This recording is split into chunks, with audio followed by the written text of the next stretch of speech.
Is everybody in? Is everybody in? The show is about to begin.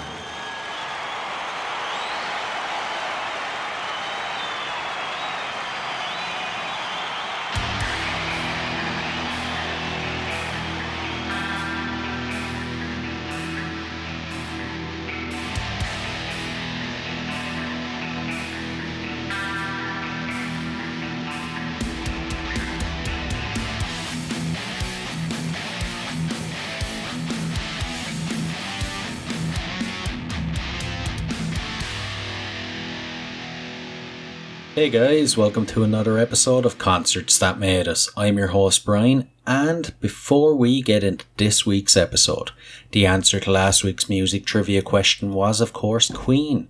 They hold the record for the longest running fan club. Now, for this week's music trivia question, which famous musician went by the name Elston Gunn before changing his name? And we've got another 5-star review. 5 stars. Alright, listen up. Okay, start off with the great accent. I'm American and I am just dazzled by foreign to me accents. Haha. That's how we are. It's so pleasing, and this awesome pod reminds me how much I miss concerts. At least I can listen to this and still feel my love of music. Keep it up. This review is left by The Searching Pod on iTunes. And don't forget, if you leave a 5-star review, it will be read out on the show. Now, on to this week's episode. My guest is Lucy Kruger of Lucy Kruger and the Lost Boys. Lucy is a lovely person. I really enjoyed chatting with her. We had such an interesting conversation. So I know you're going to love this episode. Now, without further ado, let's get on with the show.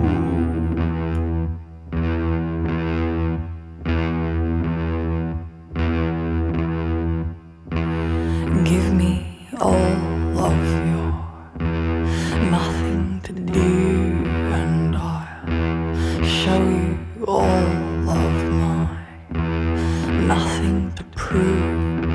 Let's sharpen our knives for the pillow fight. Hold me close as my feathers come undone, and your fingers find the glue, and the curtains find the sun, and the dust of something new brings a memory like a bruise.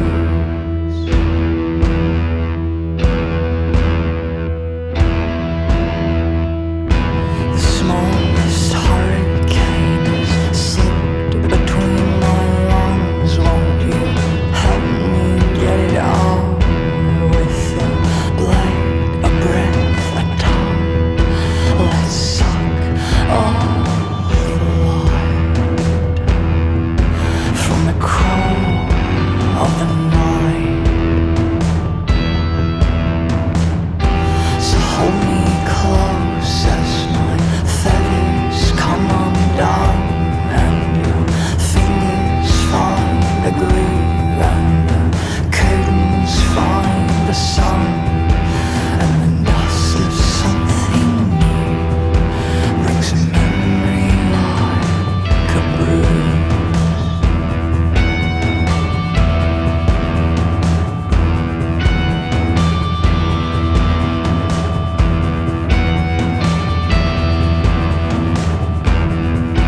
I'm a woman in the books, I'm a girl inside your room, I'm a light inside your bed when you touch me like it's true that I've everything to lose inside the gravity of you.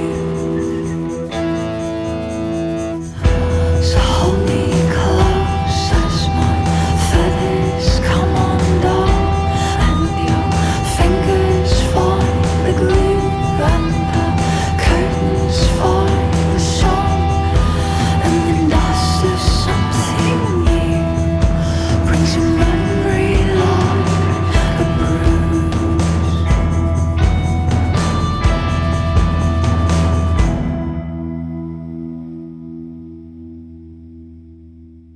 Lucy Kruger, you're very welcome to Concerts That Made Us. Thank you for having me. I'm delighted to have you. So, before we get into your music, I have to ask, Lucy Kruger and the Lost Boys, is it inspired by Peter Pan or the vampire film? Yeah, I would like to say the vampire film, but it's definitely Peter Pan. I was thinking. Subconscious influence there. Yeah. So you released Autobiography of an Evening on March 11th. Would you like to tell us a bit about it? Yes. It's the third single from a record that I have coming out called Teen Tapes for Performing Your Own Stunts. And what can I say about it? I just actually, when I wrote it, I just finished reading a book called Autobiography of Red, which is a book by Anne Carson, who it's a kind of a lyric novel, and so it's written in verse, and so it has a very interesting musical quality to it. But yeah, there was something about her, the way she used metaphor, that I had never seen or read before or felt before. It was like, I don't know, sometimes I imagine you could discover a new color or something that wasn't on the color palette, that you'd never seen before, you know. And I think that somehow you think with language, or with music, I guess, like, so much has been done, it's all been done, I haven't had that so much where you read something and you're like, wow, this is it's describing familiar feelings, like deeply familiar feelings, but in this totally new way. It was extremely inspiring, and I was like, I'm going to write a song now, because I can feel this, like, and just excited by the possibility of what creating can do, and the newness that is possible, you know. Yeah, that you mentioned, it seems like everything has been done, you know, all the colors have been discovered, all songs have been done already. It must be a very daunting feeling for a musician, thinking, you know, all the greats that have come before have done it all. It's hard to come up with something new. How do you approach that kind of feeling? I don't know, because, you know, I was thinking about it the other day, and I was thinking, it's so strange that we all still continue to write, well, not everyone, obviously, but often in like a verse, chorus kind of a way. And then I was thinking, maybe it's not so, like, it's also familiarity that makes stuff meaningful to us. If everything is completely new all the time, there's no referencing, and like, we make meaning through context, you know. And so actually it's like variations on things that I think are what makes something meaningful, you know. Yeah, it's like, if something was completely new and had no reference point, I don't know if it would particularly. So I don't know. It's like somehow like this. It's a challenge, but at the same time, it's like a gift to be speaking to things that exist, you know. Yeah. You need that touch of familiarity. Yeah, and repetition, you know. Like, we need repetition. I think that's how we make sense of things. And yeah. You mentioned your upcoming album, which is out on the 8th of April. It's it's the final one in a trilogy of tapes. That's the overall project. Seems very interesting. It started with sleeping tapes for some girls. Now, just so the listeners are aware, this isn't an album where you're doing ASMR to put people to sleep. Would you like to tell us about the overall project? Yeah, so I guess when I started, when I made Sleeping Tapes for Some Girls, I wasn't. That was, well, actually, even the album initially wasn't necessarily ever going to be an album. It was very much, I was living. Me and my partner had split, and I was, I think, having a bit of a hard. I mean, it's a bit literal, but I was really literally having a bit of a hard time sleeping, and I was listening a lot to female. It just happened to be female singer-songwriters, and found an incredible companionship in that. And when I started to write songs over that time, it was really and it's easier to tell this from a distance, I guess, but it was a very kind of constrained and necessary and quiet conversation that I was having with myself. And then when I started to notice the nature of the songs, I thought actually I would really love to make something that I would need over this time. Mm. And and then I decided to call it that. And once I'd given it a name, it focused the album a lot. And it was really lovely to work like that, because then I knew what would belong in there and like where things should. And then when I moved to Berlin just after I finished mixing that record. Mm. And when I started to write new material, it also took on a very particular quality. And I wasn't necessarily, I was just kind of writing, and then another shift happened in my life, and I just kept writing over this time. But then I kind of at some point like noticed these very sort of clear chapters and how they spoke to each other. And then so before I started recording the next two albums, I made that decision. And so then I continued to write and create, like produce with that in mind, of this kind of like a very, in a way, Sleeping Tapes is really done in the bedroom. And then I moved to Berlin. And so there's really a sense of literal and metaphorical movement. And it's kind of in a very obvious, in a very sort of simplistic way, this sort of Sleeping Tapes, and then a kind of waking, and then the third is a kind of entering or exiting, whichever way. Yeah. I love how they're like, someone could put all three of them on and follow your journey almost. It's like a telling the story of a journey, Yeah, sure. You don't get that with a lot of records at the moment. But how has the reception been so far?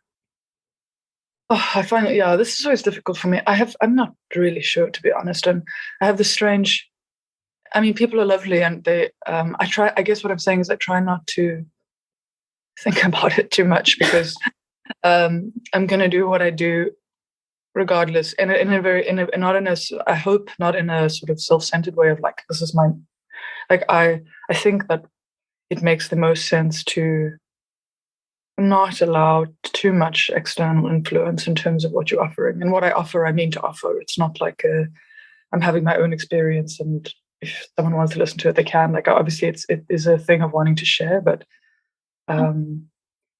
it's hard to gauge reception, and the typical ways with which to do it, I suppose, or the more practical ways, are in numbers, and I really try to avoid focusing too much on that. Yeah. They can be the downfall at times, and they've become such an important part of every creative process as a way to gauge your success. But I don't think it should be like that, because you focus too much on the numbers and it can affect what you're creating. You'll get wrapped up in too much. Yeah, very much. And I think I think it might be idealism, but it's not actually. But it might be impractical, because but I do, for me, like the work that I find the most interesting from artists is when people really follow their own sort of particular voice a long way down, and end up in a space of, like, it's not a process you can cheat. They end up creating in a way that's so particular to them, and that's come from just time experimenting with their own particular expression. I think that can be quite damaged by being too, because I guess things move in trends, as well. And if you don't fall into that, I don't know. The other thing that I think about is, it's either that you're going to be influenced by your kind of success in a way that you're going to, how do I say this simply? I'm not going to stop doing what I do. And so how people respond and whether they receive it, it's lovely, but it's not going to change anything, hopefully. Yeah. It makes one's financial situation more or less complicated, but outside of that, True. But I suppose as well, you touched on something there as well, that it can tend to change a performer or a musician at times. You see these musicians, and it's like when they get successful, they lose track of where they came from, so to speak, you know, and it changes the creative output they put out. And that could, you know, at times that can lose fans, because you gain fans by what you are, what you put out. Then if that totally changes, you could alienate some fans, you know? Yeah, I guess it's also just such a. I guess it can be because of the nature of things and how things move. It's just it can be quite an unreliable indicator, I think. I don't know. I don't know. It's still something I guess this relationship between public and private and what's the other thing, like financial and emotional something. It's like a constant thing that I guess people who are trying to make a living from the art will grapple with always. Yeah, Yeah. true. So what can people expect from the upcoming chapter in the trilogy compared to the others? Yeah, I think it's a bit more like my decision was to play with a plectrum and a fuzz pedal, which I haven't really done before. And so it sounds kind of like there's a certain juvenile quality to it, because there's a certain lack of skill that I Right. try to deliberately give into, because the whole point of the album in a way is to be willfully playful, and to like the fear and the tapes is kind of about trying to give into feeling again, and giving into feeling results in a kind of a necessary messiness, that I think can be tempting to avoid, but is very dangerous to avoid in human life. And so yeah, it's kind of like a bit. It's a bit like angsty or something, but in a kind of it's a love album basically, which you would think would make it kind of sweet, but it's not that. It's like all the intensity of love and feeling, and it's kind of all in there, you know, in a slightly juvenile, but not insincere way. Well, no, that's wrong. Juvenile doesn't indicate insincere at all.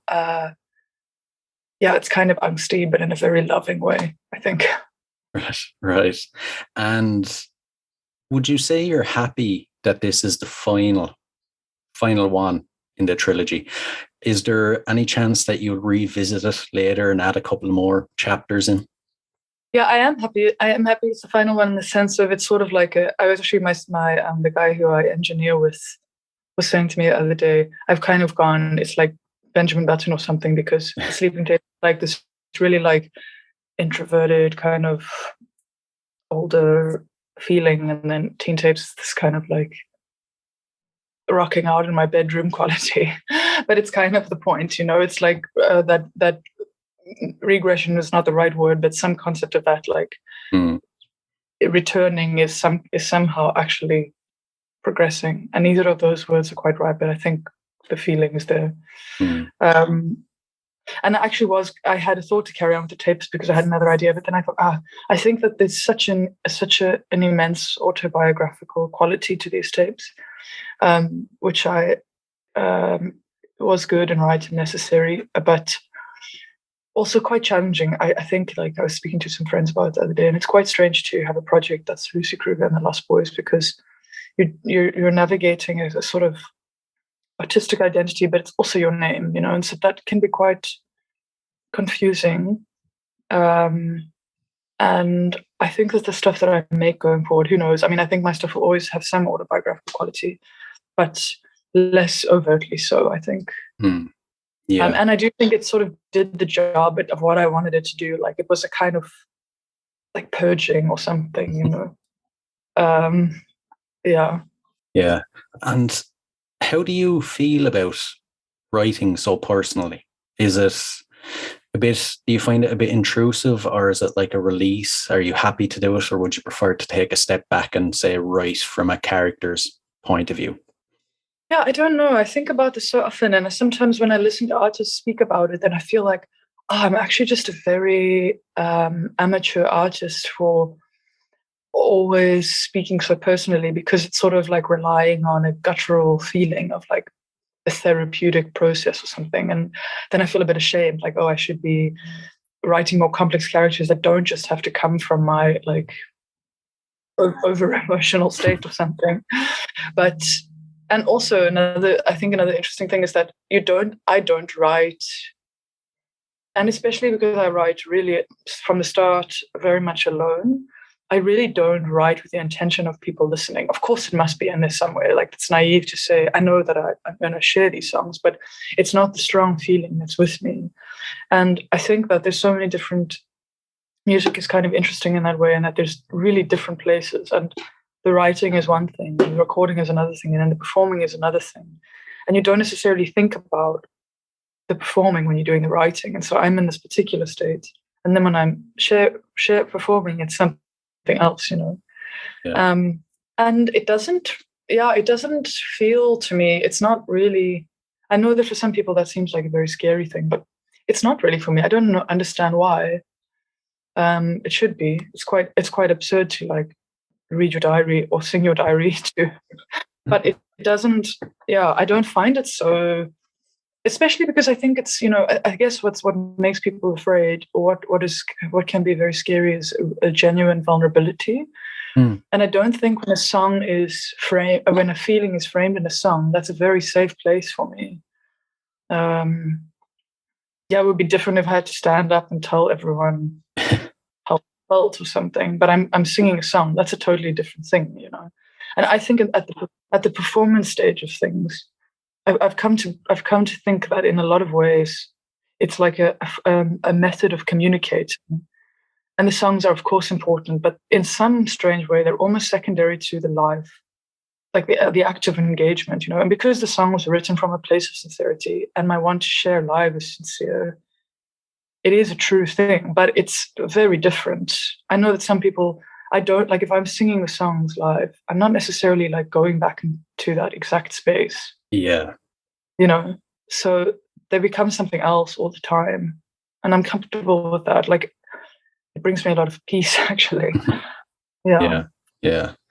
And so you're based in Berlin now, but you started off in South Africa with your band Medicine Boy.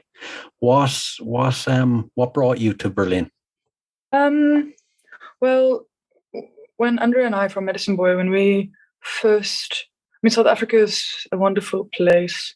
It's quite, for a lot of reasons, very complicated to try and make a living there as a musician, because I think that how we imagine you could make a living is through touring. I'm still trying to figure out whether that's true, but to tour there, it's very isolated. There's not a big touring circuit at all, and because of the visa situation, to get to Europe and to try tour we did it twice, but it was extremely complicated, and we sort of thought, if we want to give this a go, we have to try and move. And so that, in very simple terms, that was the reason. But also, I suppose, just a bit of an adventure, and you know, it's difficult to I guess we wanted to also feel what it would be like to be able to immerse ourselves into a musical scene. And I suppose when I say scene, I don't know what I meant then, and I don't know what I mean now, but also in very simple terms, just being able to see the bands that you love. Which you can't, it's challenging in South Africa. There's a really beautiful scene there in a way, and I think a lot of it comes from the fact that it's based on community and a need for music. But smaller, you know, sort of middle-sized bands don't really come to South Africa very easily because it's very expensive and there's not much of a touring circuit, as I said. So, yeah.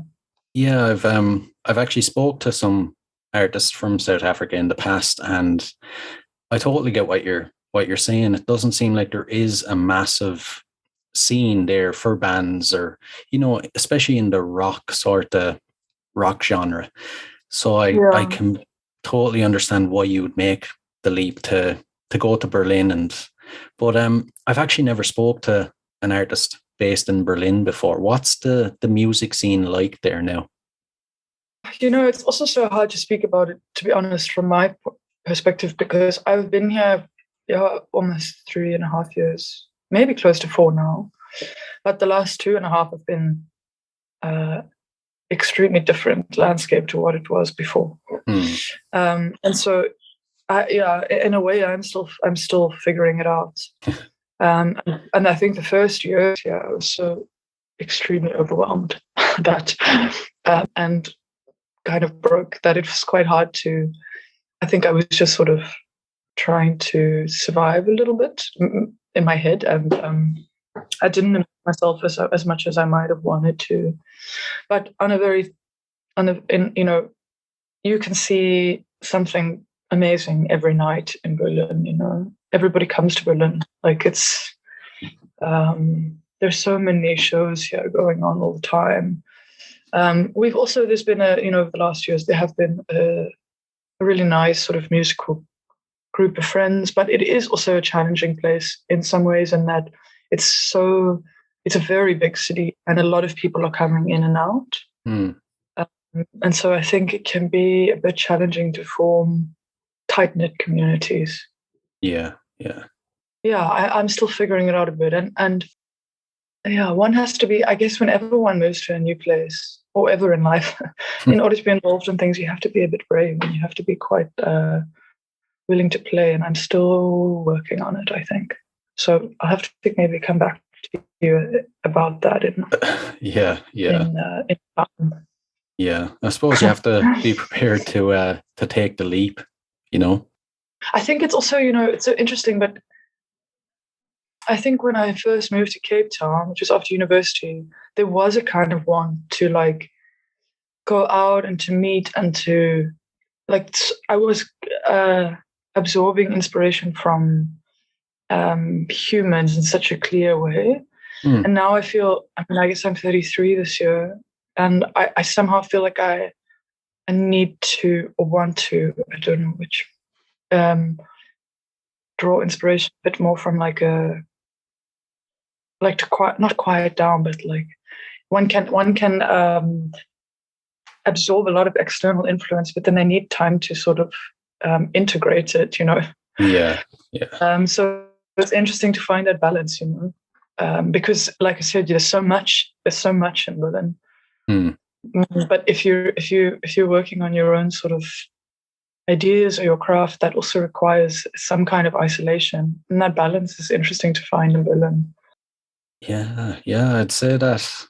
Geez, that must be very difficult to find that balance actually with so much going on. But how was over the last 2.5 years? How was the music industry affected in Berlin? I guess like everywhere else, everything was just cancelled. But there is a lot more. I don't know how the rest of the world works. I know how South Africa is a little bit, and there was a lot more support here. Well, there was opportunity for support. So, like I got some funding to make a couple of things, which is the first time I've ever had that experience, that I could, just be sitting and working on things. It's really amazing. So I think one's still going to really, I think it's hard to even tell at this point how big the impact has been, because, I suppose a lot of places have had to close, and but I don't know, in a way things are just starting to open up again here. So I suppose we'll see. Yeah. But yeah, there is more. So there's definitely a fair amount of support here. Yeah. That's great to hear, because I know over here, once everything closed down, I think we were one of the first countries in Europe to totally shut off live music. But there was no support for any of the musicians or bands, they were just stuck in limbo for 2.5 years. But as you've said, it's starting to take off again, and they've been given free run to have as many gigs as they want. So hopefully it can get back to some sort of normality now. Oh, it's crazy, because it was already so difficult before, I can see here that, there's a lot of, I think there's also venues and stuff that get, I don't know, I still don't know the ins and outs of it. I'm still quite new to it, but there's definitely, when we tour here, there's some venues that you go to that are completely funded by the government. And I can't imagine now how venues and bands do it without support, because it's so hard to make, if it's just a profit-driven thing, it's incredibly challenging to try and make it work. Yeah. So and then to do it to go 2 years without even that little profit, it's a bit inconceivable to me how it's supposed to survive, which is very, very sad. Yeah, yeah. I imagine now though that things are opening back up. There's the competition is quite stiff. I imagine everyone is rushing to try get those gigs and play those venues. Yeah, for sure. Yeah, and like I said, I mean, it was already tough. So I don't know. It's such a yeah. I mean, it's kind of a mad thing to try to. Yeah, yeah. So we might touch on your gigs in the past for a bit.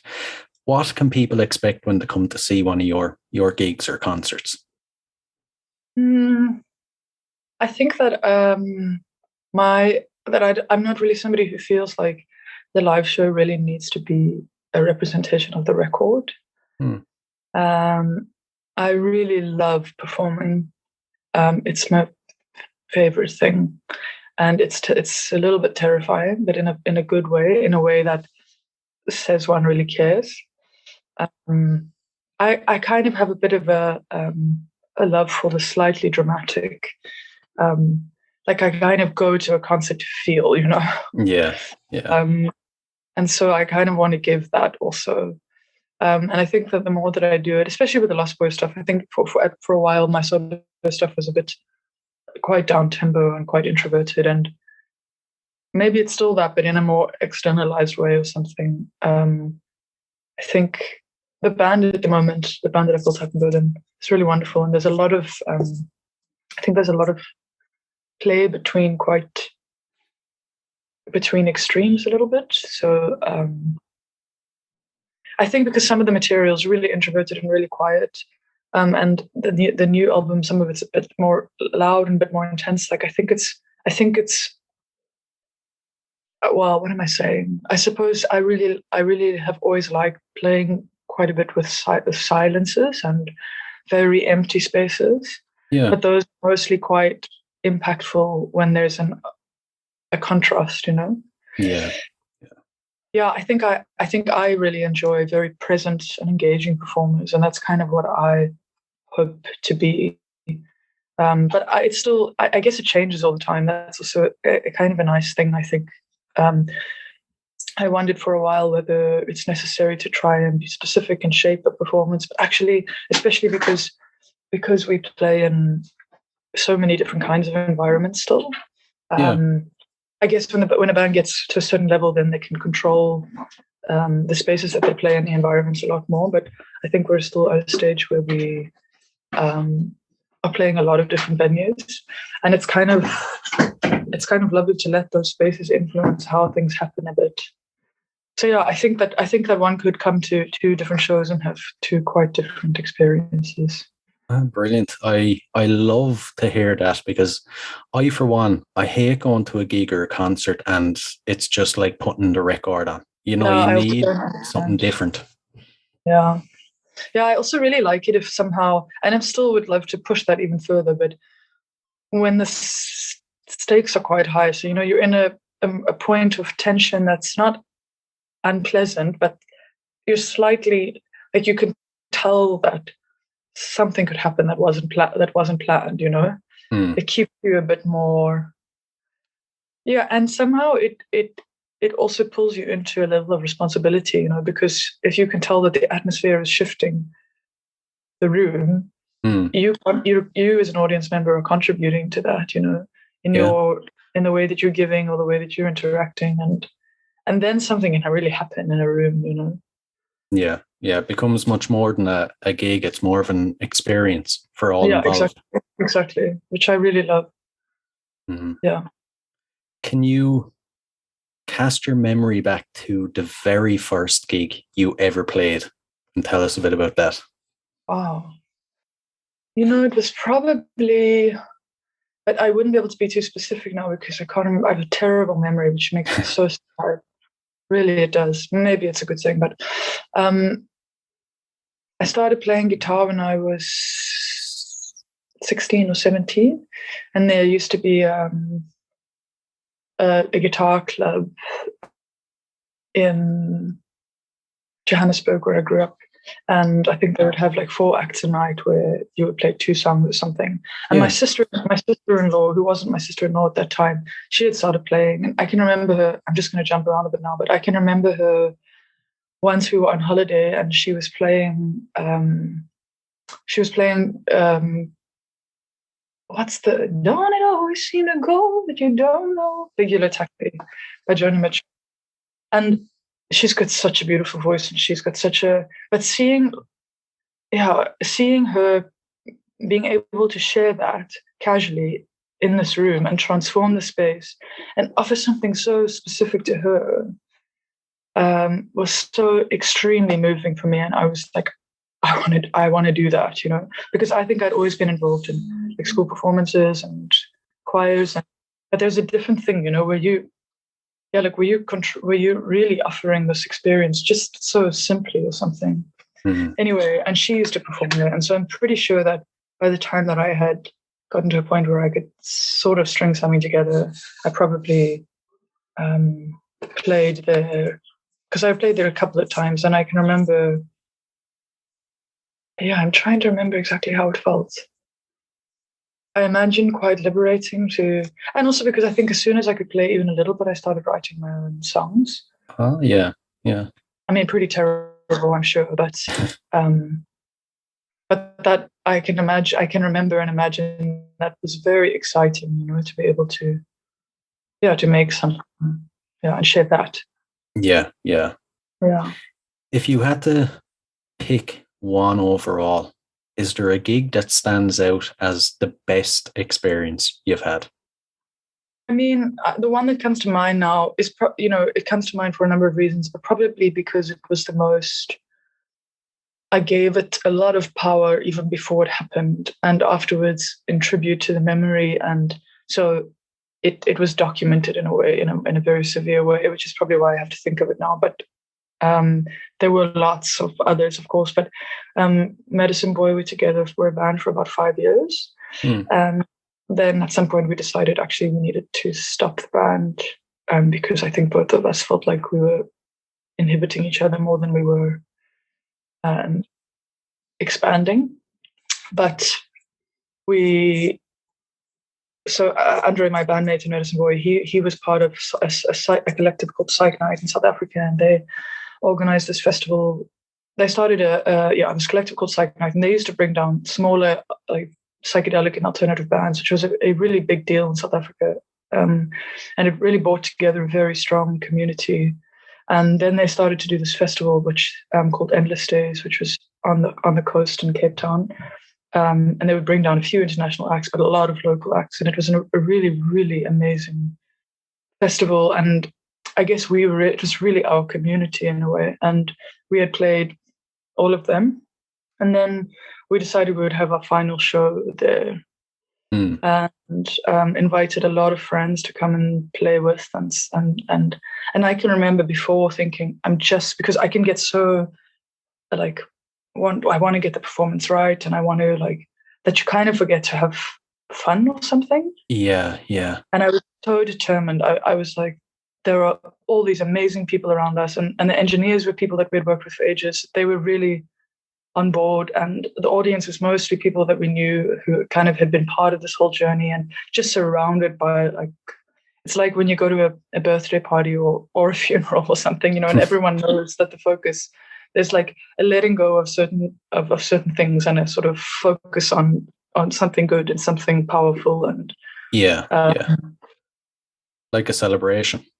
Exactly, a huge celebration. And also when you're surrounded, there were so many beautiful musicians on stage, and I just thought like nothing can go wrong here. If you're held by so many brilliant people, and then just to go to feel so clearly what music can do, in terms of all the people that it brings together, and the kind of, and then just an enormous celebration, but musically, that was just a very special moment. Yeah. And to flip it around then, is there an experience you would say was the worst, and how did you deal with it? Well, now the one that comes to mind is, I remember when I first moved to Cape Town, well, there were a couple, but I just took anything I could get. And yeah, three kind of come to mind. But there was one where I played at this little bar, and there was two people in the audience sitting on a couch on their cell phones. Right. And I actually I turned around like this and had a tiny little cry. And then I turned around and kept playing. And there was also one actually where I went to play in a shopping center.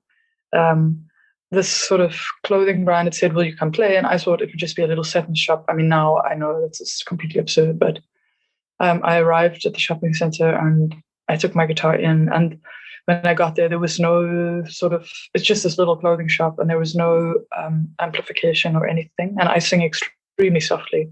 Right. So I just had to stand very uncomfortably in the shop playing my very sad songs, which I can't imagine did anything for anyone.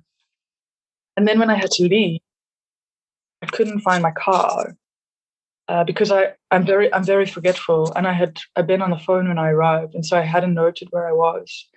And I think I looked for about 20 minutes. Like I had a tiny blister on my hand, even from carrying my guitar. And it turned out in the end that the elevator was broken and wasn't stopping on a particular lift where my car was. Oh. But anyway, it was in the end, it was quite funny because it was just added to the poetry of the complete disaster that was. Jeez. Yeah. I think though it's experiences like that, along with the good experiences, build you as an artist and a performer. Yeah, totally. It's super interesting to feel also what music does and what your music does in different spaces. I also played a couple of markets where I got very aggressive responses. Really? Yeah, like a kind of like you're making the customers want to kill themselves kind of a feeling. You know? Oh my gosh. And then it was like, okay, so this is not the right atmosphere for which I knew, you know, but yeah, when you can feel where it's safe to take your music, you know. Yeah. And it's so relative, I guess, yeah. And it is interesting to feel, I think. Yeah. And the last gig you've played, what was that? Oh, yeah. So when I went to South Africa, I went back to South Africa for 2.5 months now. And for the first month, I had actually all the Lost Boys from Berlin were there except one of them, and we played 3 shows. But then they all left, and I was still there, except André from Medicine Boy, who also still plays in the Lost Boys sometimes. The rest of the band left, and I decided to do one more show, and so I did it with all the old Lost Boys. And it was 41 degrees in the town that we played in. And I was quite nervous about the show because it was an entirely new band. I mean, an old band, but a new band. But it was actually just wonderful. Also, I think because it was so hot, like for the first time, the topic of Corona took a backseat to the weather. Yeah. And to somehow feel that like sweaty mess of performance and audience was so good because it's so deliberately sterile for the last 2.5 years. I mean, it probably in the end wasn't the safest, but or definitely wasn't, but it was wonderful to feel. Yeah, I could imagine back to normal almost. Yeah. So before we move on to the last couple of questions, what are the future plans? That's a good question. I just to make records and to play, to perform them. I really I'd still love to, you know, I'm still finding my feet here and still figuring it all out. And I think for a while that's still what I would like to be doing. In that obvious way of spending time, you know, I'm always writing, and then I'm still learning how to make records sound how I want them to make. I somehow find in live performance it's easier to find what I want, but recording is such a different process. Yeah, so for the next little while, that's that is my plan. Brilliant. Now, these questions, I'm afraid everybody gets them, so you can't get off the podcast until you answer, I'm afraid. Okay, no problem. If you could see any artist or performer from history for one night only, who would it be? I don't know. I have sometimes, I'm a bit blocked there, but I suppose because Joni Mitchell meant so much to me at a point, and still does, and because I'm so what she did and the time that she did it in is so incredible. I would love to see. I mean, I would even love to see her now, but I know that's not possible. But to have seen her then, and to have been in a room during that time in that kind of place. I mean, actually, and fucking Nina Simone, like, I would fucking love to see Nina Simone. Yeah. That'd be pretty epic now. Yeah, The two of them. And my heart hurts, like it beats very fast at the thought of it. Yeah. And if you could spend 24 hours in a room with any artist or performer from history, who would it be? It's so tough because, watching someone perform and spending time with them as a person is such a different thing. I don't know. I guess I would be curious to, like, are you allowed to ask them questions or are you just casually hanging out? You can spend the time however you choose. I don't know why now I'm thinking of,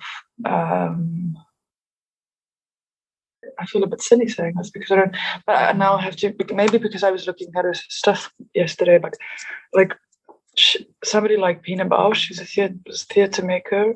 Oh. Like somebody that also deals in such, I don't know, sometimes I think that musicians are such like guttural impulse, like their art form is so immediate, and so somebody like Pina Bausch is creating all these. Like, I'd love to speak to her about how she feels about performance and what it is and what it means and what it does, and maybe that. Yeah. But yeah. I like that answer now. I like the mindset behind coming to that answer. You're not just picking someone you idolize just to hang out with them. You want to actually engage and learn from them. Yeah, because I mean, it must be terrifying to hang out casually with somebody that you and personalities are such different things. So I don't think if you have the chance to be able to, I would have to do a lot of research before that day, though. Yeah. And the final one, if there was a song that could appear on the soundtrack to your life, what would it be? Do you think I could just go into Logic and put the whole of Blue as one song? It's cheating, but yeah, I'll allow it. Well, I was trying to think on Blue, like which song in particular, but yeah, it's just the perfect album. And I remember when I heard it, it was really a turning point for me of somebody who can strip away all the fluff or something, all the like overly poetic and overly just very raw, but not in like a in a very strong. I don't know how to explain it. It's very brave somehow. Yeah. Another answer I like. Great answer. Well, listen, I've really enjoyed chatting to you for the last hour and getting an insight into your music. Yeah, thank you for having me. It was nice to speak about it. It's interesting to hear your own how you reveal how you feel about things to yourself as well. So thanks for that.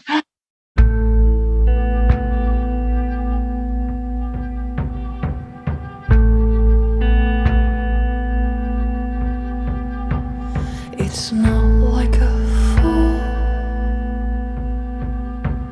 It's not like a fall I've ever felt before.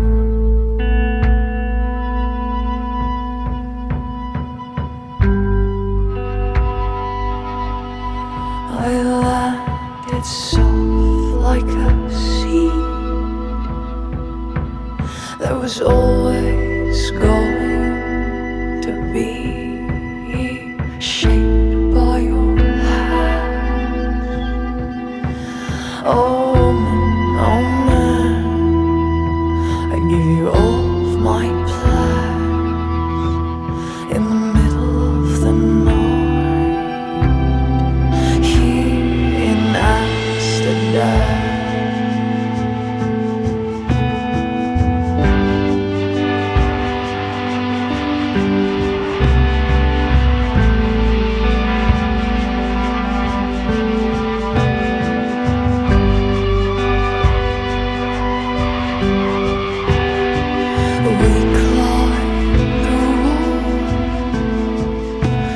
I'm not sure you bothered to check it. There was a lock on the door. There are some things in life for which I am impossibly sure. See, last night I could sleep and nothing could keep me up, not the moon.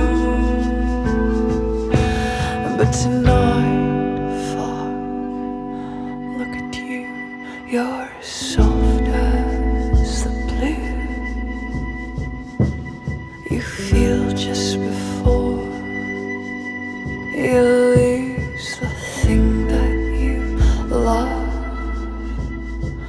Oh, I don't want the sun to split up the night. You're all the light that I want to see.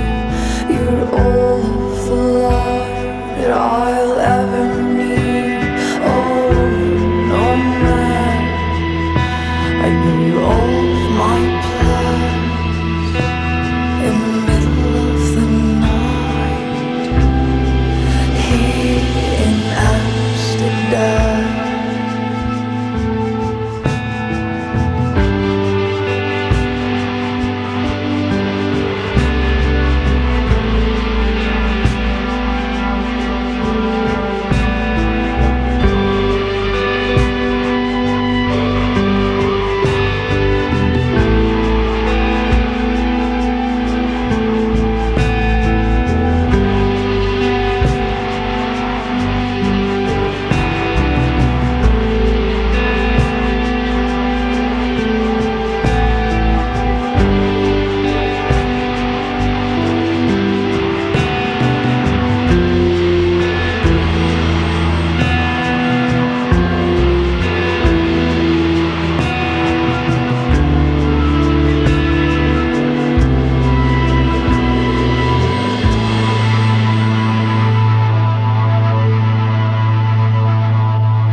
Hello everyone, I am Matthew Thomas, the spirit of Super Cool Radio, and if you're looking for a great podcast that features the best independent and up-and-coming bands and artists, then check out my podcast, Super Cool Radio. Each week I deliver fun interviews, and every Friday I spin some killer music. You might not know some of these bands that I feature, but I guarantee you will love them.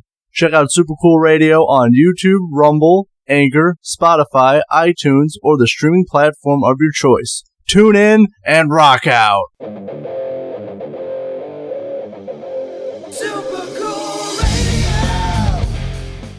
Hey guys, I really hope you enjoyed this episode. I for one surely did. Now, if you enjoyed this episode, be sure to rate and review us on iTunes. Your 5-star review will be read out on the show. And don't forget, you can now rate us on Spotify. You can find and follow us on all social media at Concerts That Made Us Podcast. And don't forget to check out the website at www.concertsthatmadeus.com. And if you'd like to support the show, you can do so by signing up at patreon.com/Concerts That Made Us. So, until next time, keep rocking.